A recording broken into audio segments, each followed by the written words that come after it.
Good morning. I just wanted to jump on real quick because we're dealing with some breaking news from New York City. And I like to keep these morning reports for you really short and tight and quick, as we're about quick, concise, nonpartisan information. But when we see news like this, I also want to jump on because you're going to see a lot of headlines. And I want to give you some foundation so when you're seeing breaking headlines come across your phone throughout the day, you have some context for it. I also have three stories that I had prepared for you today as part of our morning report. So we'll hit some of the breaking news. We'll go to some of the other stories and get you ready and out the door wherever you are. It's just before 10 o'clock Central Time here in Texas. And really what we're going to be focusing on is what happened in the early morning commute in New York City. So I'm just going to use very broad general language because quite frankly, there's not a lot of specifics as to what exactly happened yet. We know that there was some sort of incident on a Brooklyn subway train or in a Brooklyn subway station. We are getting reports of multiple people shot and many injured. So the numbers stand as at least 13 people injured, but we don't know out of that 13 how many people were actually shot. We actually also don't know a lot about these different reports about some sort of devices, explosive devices, undetonated devices, smoke devices somehow used as part of this incident. And in fact, that has changed and evolved over the last about an hour or so. So I just want to show you this because this is also interesting. As a journalist, what do you do when you get breaking news like this? You go back to your basics: who, what, where, when, how, and why. And so where I want to show you right now is where this actually took place, because this tells me something. I don't know what yet, but it's part of this information. So this is a map of the New York City subway. For those of you who live out there, you're very familiar with this, probably have it pretty much memorized. But even for me, who lived in New York City for more than a decade, I got to look at the map to see where this station is, because this station and where this incident happened was in Brooklyn at a by the way, very busy subway line. And anywhere in the New York City subway station is going to be busy during the morning commute around 8:30 in the morning when we think this took place. But the reason why I want to show you this is because, of course, when we hear about some sort of mysterious attack, some sort of shooting, some sort of incident where people are injured, when there seems to be something unusual about it, our minds go directly to terrorism. You can't help it when you're talking about New York City.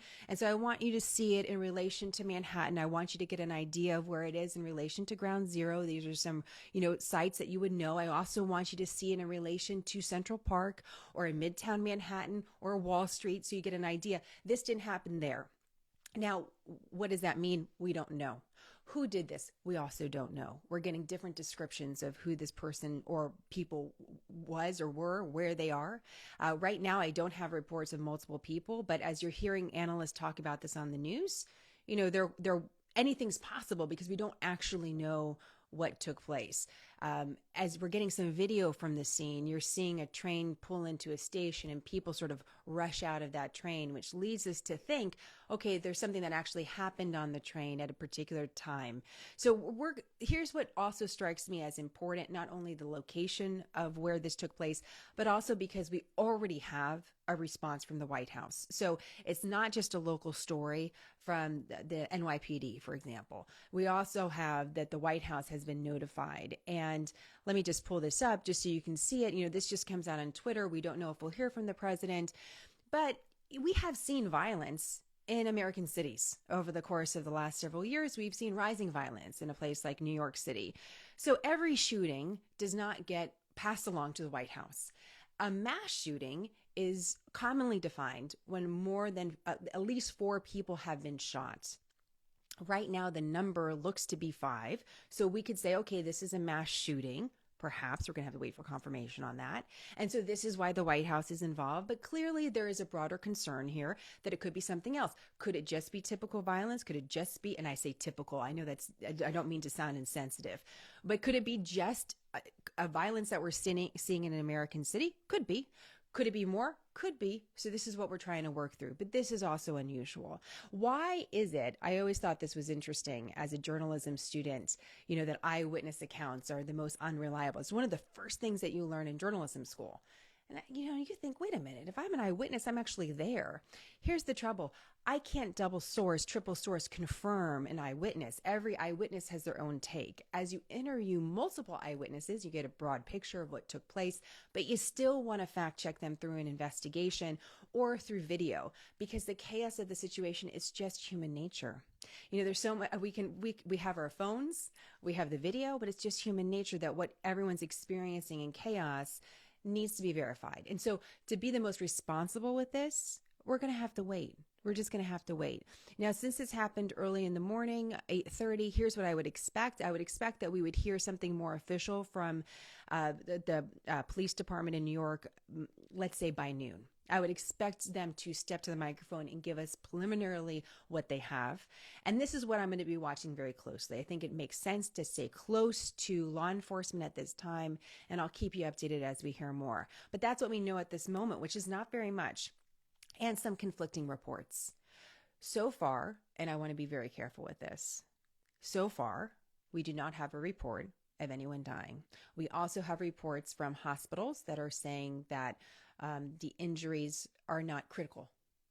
So let's stay close to that as well. That's going to be key to this. And also will give us an idea perhaps of kind of what took place here. So this is a story I'm going to be watching very carefully, and I'll keep you posted on that. So that's your breaking news in the morning. Let me just switch to some of the other news that in some ways we can always talk about overlapping in news. And actually, New York City was going to come up in my report regardless of this breaking news story. So, the way that we handle emergencies, the way that we handle domestic and international policy, let's just talk about domestic policy when it comes to law enforcement in U.S. cities. The way that we handle war really ties to what is our financial situation. We'd like to think it's all about philosophy. But really, it's about what resources do we also have. And that's why some of the data that we got today is really important. We get a read on inflation. Inflation is something that affects all of us. Inflation is the decreasing purchasing power of your dollar. So you have rising prices and a decrease of purchasing power in your currency. Now, what's really important to understand any inflation news is that we do expect some inflation to take place. In fact, the Federal Reserve expects, year over year, we do expect prices to go up. Things cost more now than they did when my parents were my age. We expect that in a growing, thriving economy. Not everyone agrees with that, but the Federal Reserve does. And so the mark that they use is 2%. They say we should see 2% inflation year over year. Well, the reading that we got today reflected more than 8%. That's the highest reading we've gotten since the 1980s. And what this is really telling us is that we are still in a historic environment when it comes to inflation. So if you feel like you're getting less for your dollar, the truth is you actually are. Now, there are some things in this data that are leading economists to say, well, this looks like, could this be the peak? We're going to let them debate that for a while. The bottom line is inflation is really high. That's putting a lot of pressure, not only on all of us and our families, but also on governments. And here's what happens in an inflationary environment. We're always concerned about other factors. We've had inflation for a while, but then you're going to add in the war in Ukraine, and then it gets compounded. So here's your second story you should know about today. It has to do with fertilizer, something I don't think I've ever really specifically talked about on Smarter News. But fertilizer really matters for crops that are growing all over the world. And one of the things you've asked me a lot about are food shortages. So here's how it ties together. Russia is one of the world's major exporters of fertilizer. So is Belarus, an ally of Russia. And sanctions have really cracked down on this. But fertilizer prices has also gone up because of other ingredients in fertilizer. So you're seeing farmers all over the world being affected by higher prices anyways. And then they have higher fertilizer prices. And so what are some of them doing? They're saying, you know what, I'm going to go without fertilizer. Here's the deal with that. Farmers are scientists. They're looking at fertilizing their crops so they get a certain quality of crop at a certain amount. And where they're getting less of that, that is leading to less crops for us to buy, less ingredients out there. In already a time when you have rising prices, if you have less of something, the price of it goes up. So here we are seeing another pricing pressure on our food, and perhaps you're getting less of it. So this is something that's being experienced worldwide. It's an important story to continue to watch, and it's a story that's layered. It's not just about, hey, Russia's doing this in Ukraine, they're being sanctioned, and we're seeing higher fertilizer prices. This is a compounding environment where you're seeing inflation already. You're seeing farmers under pressure. There's a question about future crops, and although we think we can do everything at one time, crops still have a season. right? There's still a season for them to particularly grow. And so we're bound to that to see what are our supplies of food's going to look like. And that's why there is some concern about what could food shortages really, how could they really surface? If you're in a third world country, this is a major factor. Here in the United States, we're very blessed in many ways, but this still could impact us because think of it, the farmer, a small farmer, let's say it's a grain farmer in a land far, far away. There are ingredients that are being passed through the chain to some of the things that we're eating every single day. And so this is a story that I think is really worth your time and worth your attention. Final story I want to talk to you about is Shanghai in China. A lot of questions about this. Think about Shanghai for a second. It's 3 times the size of America's largest city. It's 3 times the size of New York. I mean, this is a massive city, and it's been in a shutdown environment for about 2 weeks because of COVID. China has a zero tolerance policy for COVID, meaning they don't want any of it. And they were seeing cases of COVID in Shanghai. But here's the thing. This is really, really critical to understanding this story because the Chinese government has effectively told people they can't leave their home. People aren't getting the goods that they need, just basic supplies like food and water. Today, there's supposed to be some opening or relief in certain neighborhoods, but you're still talking about the bulk of the city not being able to leave their house. And it's again, 2-week time frame. Think of what you have in your home right now. Could you survive for 2 weeks without going out? This is what some of the people are really dealing with. This is a major challenge. So what's interesting about this is twofold. One is that many of the cases, even according to the Chinese government, and I'll get to that in a second, are asymptomatic.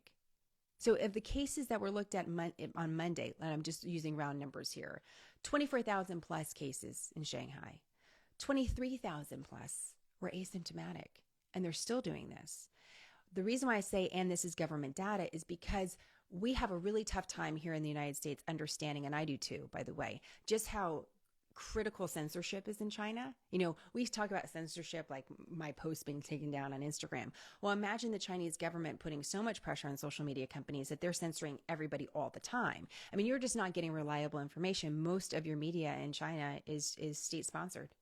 So it's very difficult to know exactly what's happening. And unlike the situation in New York, breaking news situation where you get a flurry of social media activity, you're not getting that in Shanghai because the social media companies are just taking things off. So you may be seeing a lot of things on social media and wondering, well, why doesn't Smarter News do more on this? Or why am I not hearing more about this in national news? Part of it is because it's very difficult to verify. We don't want that to slow us down, so we do have news today. The U.S. consulate in Shanghai has ordered, they're not going to use the term evacuated, but I'm going to use it because let's just talk. They've evacuated non-emergency personnel in the Shanghai consulate and their families. That's a really big deal. We're talking about the largest city, one of the largest cities in China, right? Major commerce area. This is a big deal for the U.S. to do this. And here's one of the reasons why they listed doing that. An arbitrary enforcement of local law and the risk of parents being separated. This is their travel advisory. They're advising you not to go here, not to go to China. Part of it is because of arbitrary enforcement of local law, risk of parents being separated from children. So they're ordering the departure of U.S. government employees and officials. And they didn't do that a week ago. They're doing it now. They did it just yesterday. So that's news for you to know. So, again, we're looking for the best reliable information. This is on the record from the U.S. government. By the way, the Chinese do not like this. They think that this is political, and they had some strong words. I put that statement on our website because I want you to have both. I want you to have both sides. But this is a story to watch. Is a zero tolerance policy for COVID-19 even possible? Number one. And, what does this mean for the Chinese government? The Chinese economy, along with the U.S. economy, are the 2 largest economies in the entire world. What happens in our countries matters worldwide. Let's get back to inflation and fertilizer costs and all of that. The Chinese government, the Communist Party, has had a hold on Chinese citizens, and communism requires you to live within certain parameters. There's always a question about whether or not the people could ever rise up and overthrow a communist government or effectively challenge current leadership. And that's why particularly we have to watch the Shanghai story, not just for pandemic policies, but what it means politically in China as well. So those are your couple stories today. I like to stay to 3 minutes, and it's much longer than that. But at certain times it matters, and I hope this is helpful to you. We'll keep you posted on all these stories throughout the day today. especially the breaking news out of New York, and you have any questions and comments about the rest of them, all of those stories that I mentioned, inflation, fertilizer, food shortages, what's going on in Shanghai, all of that is linked through our website, smarternews.com. So don't forget it's there, just in case. It's always nice to have a backup. Always nice to have a backup. So look forward to your questions and comments, and thank you so much for your support of smarternews.com. Have a great day.